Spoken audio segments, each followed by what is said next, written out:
ইসরাত,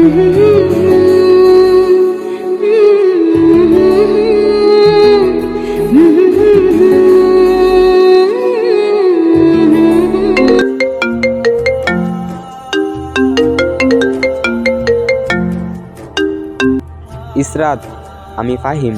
ফাহিম, তুমি তুমি আমাকে কল দিছো অবশেষে। তুমি 4 তারিখ 5 তারিখ কোথায় ছিলা? আমি তোমাকে কলে এতবার ট্রাই করছি। আমার হলুদের আগের দিন পালিয়ে যাওয়ার কথা ছিল দুজনের। তোমার নাম্বারটা অফ ছিল। আমি তোমাকে অনেক খুঁজেছি, অনেক ট্রাই করেছি, কিন্তু পাই নাই। তুমি কি বুঝতেছো আমার এই এক্ষণের মধ্যেই বিয়েটা হয়ে যাবে? তুমি কি চাচ্ছ আমার অন্য ছেলের সাথে বিয়ে হয়ে যাক? মানে তুমি বুঝতেছো কোথায় ছিলা তুমি? আমি তোমাকে কি কতবার খুঁজেছি। লাস্ট পর্যন্ত আমি ডিসিশন কি নিছি, তুমি কি বুঝতেছো কিছু? তুমি জানো না তোমাকে ছাড়া আমি কিচ্ছু বুঝি না। আমাদের পালিয়ে যাওয়ার কথা ছিল, আমার নাম্বারটা হঠাৎ করে অফ হয়ে গেছে। আমাদের পালিয়ে যাওয়াটা হয় নাই, সেটা আমি মানতেছি। সেটার জন্য আমি সরি বলতেছি। I am sorry. তুমি জানো এই 2 দিনের মধ্যে আমার সাথে কি ঘটনা ঘটে গিয়েছে? আরে আমি কিভাবে জানবো? তুমি আমার বিষয়টা দেখো। আমি হলুদটাও কমপ্লিট করলাম, এখন বিয়ের সাজটা পর্যন্ত দিয়ে দিলাম, সব কিছু করে ফেললাম। আমার সাথে কি ঘটনা ঘটতেছে তুমি তো সেটা ভালো করেই দেখতেছো। বলে ফেলো তোমার সাথে কি ঘটনা ঘটছে। মনের অবস্থা তেমন একটা ভালো না, পরিস্থিতিও তেমন একটা ভালো না। যা করার তাড়াতাড়ি করতে হবে, হয় বাঁচবো না হয় এই দুনিয়া থেকে বিদায় নেব।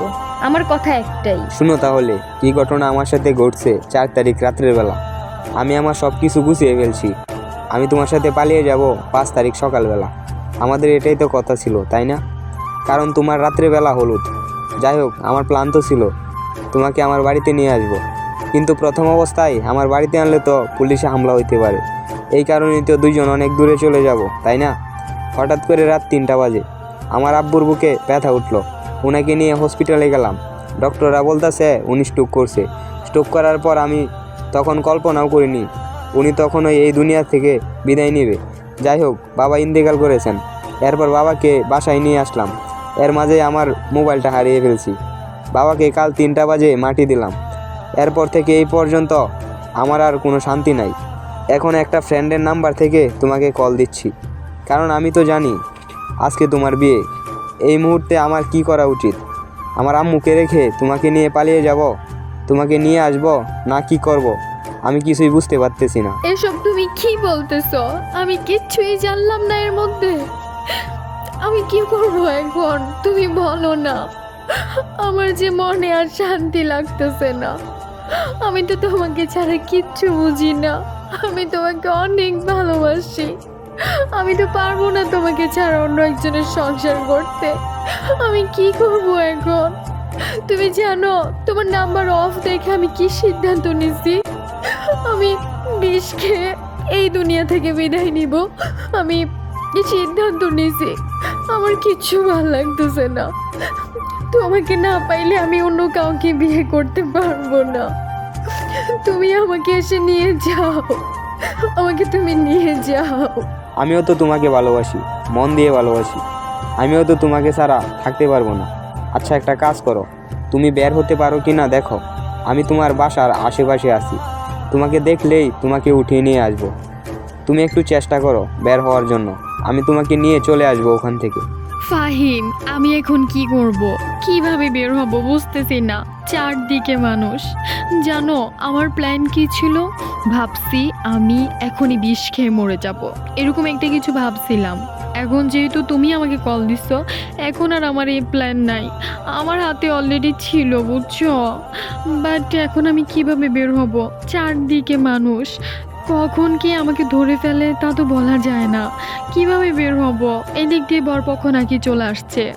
আমি কি করব বুঝতেছি না। আরে বাবা, এই দিক দিয়ে তো সবার সামনে থেকে তোমাকে তুলে নিয়ে আসতে পারবো না, আমাকে সবাই ধরে মারবে। আমি তখন কি করব? আচ্ছা, আমি চেষ্টা করব বের হওয়ার জন্য। আর বরপক্ষও চলে আসছে, জানি না আবার আমাকে কবুল বলার জন্য, সাইন দেওয়ার জন্য এসে জোর করে কিনা, আমি বুঝতেছি না। বাট তুমি আমার বাসার পাশে থাকো, যদি পসিবল হয় তাহলে আমি বের হব। আর যদি পসিবল না হয়, মাথায় রাখবা আমি কিন্তু বাঁচবো না। ফাহিম, কি হবে বুঝতেছি না। আল্লাহ ভরসা, তুমি চিন্তা করো না, যেভাবেই হোক তুমি বেরিয়ে আসো। শেষ একটু চেষ্টা করো, আর এখন রাখো, বুঝছো? তুমি চেষ্টা করো বের হওয়ার জন্য, আমি আসতেছি। ফাহিম, কেন জানি না মনে হচ্ছে তোমার সাথে আমার শেষ কথা হচ্ছে। মনে হচ্ছে যেন তোমার সাথে আমার আর কোনো দিনও কথা হবে না। আমার বুকটা ছিঁড়ে যাচ্ছে। তুমি একটু বোঝার চেষ্টা করো। শোনো না, যদি বের না হতে পারি, যদি আমার কাছ থেকে সাইন নিয়ে নেয়, যদি আমার কাছ থেকে কবুল বলাটা নিয়ে নেয়, তখন কি হবে? আমি কিন্তু আগেই বলে রাখছি, আমি বাঁচতে পারবো না যদি এমন কিছু হয়ে থাকে। এমন কিছু হবে না, তুমি চিন্তা করো না।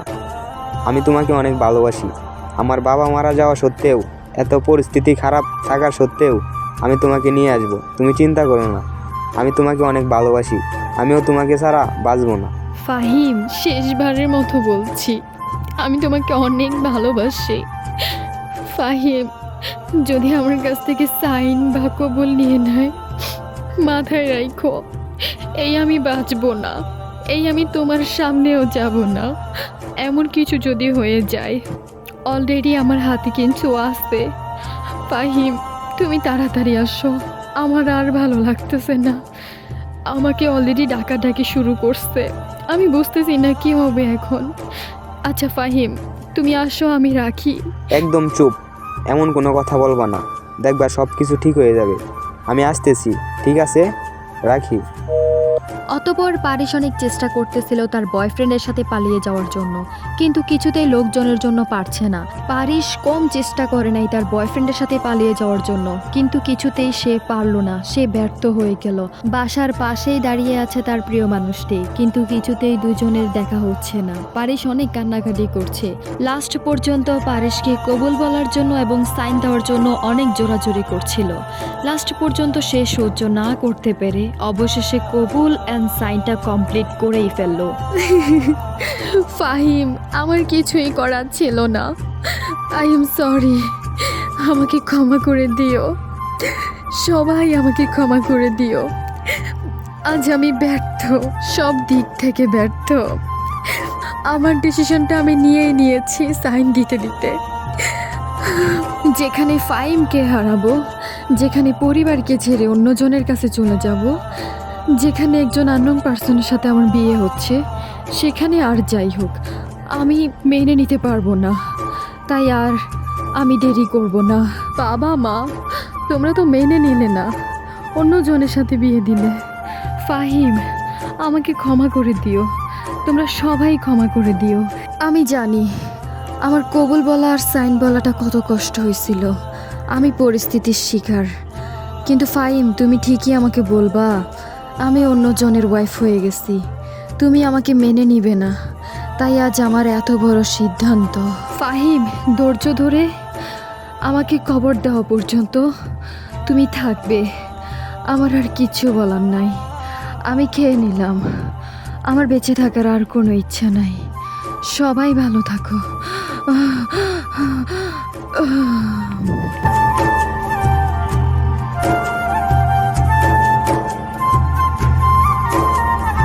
পারিসের শেষ বিদায়টা খুব কষ্টদায়ক ছিল। ইতিহাসের পতাকায় লেখা থাকবে পারিসের শেষ বিদায়টা। পারিসের ভালোবাসার মানুষ এসে দেখে পারিস বিষ খেয়ে পড়ে আছে। অতঃপর সে জানতে পারল সে সাইন করছে, কবুল বলছে, ঠিক এরপরেই সে বিষ খেয়ে মারা গেছে। এগুলো যখন জানতে পারলো ফাহিম, তখন ফাহিম দাঁড়ানো অবস্থায় থেকে ঠাস করে বসে গেছে এবং ফাহিম কান্না করতে করতে বলছে, কেন তুমি এরকম একটা কাজ করলে? আমি তো তোমার জন্য অলওয়েজ অ্যাক্টিভ ছিলাম, কেন তুমি এমনটা করলে? ফারিসকে দাফন করা পর্যন্ত ফাহিম ওখানেই ছিল। ফারিসকে শেষ বিদায় দিয়ে বাসায় এসে সিদ্ধান্ত নিল সে বাঁচবে না। অতঃপর ফাহিমকে তার মা বোঝালো, দেখ বাবা, তোর বাবা মারা গেছে, তোর প্রিয় মানুষটা পর্যন্ত মারা গেছে, লাস্ট পর্যন্ত কি তুই মরে গিয়ে আমাকেও তুই মরতে বাধ্য করবি? ফাহিম তার মায়ের মুখের দিকে তাকিয়ে আর কিছুই বলল না। ফাহিম নিজেকে বুঝালো, আমি বাঁচবো, নতুন করে বাঁচবো। তবে ফাহিম বেঁচে আছে, জিন্দা লাশের মতো বেঁচে আছে, শুধুমাত্র এখন তার মায়ের দিকে তাকাই বেঁচে আছে। এছাড়া এই দুনিয়াতে তার বেঁচে থাকার কোনো ইচ্ছাই ছিল না। সত্যি, ভালোবাসার মানুষগুলো যার হারায় সেই একমাত্র বুঝে।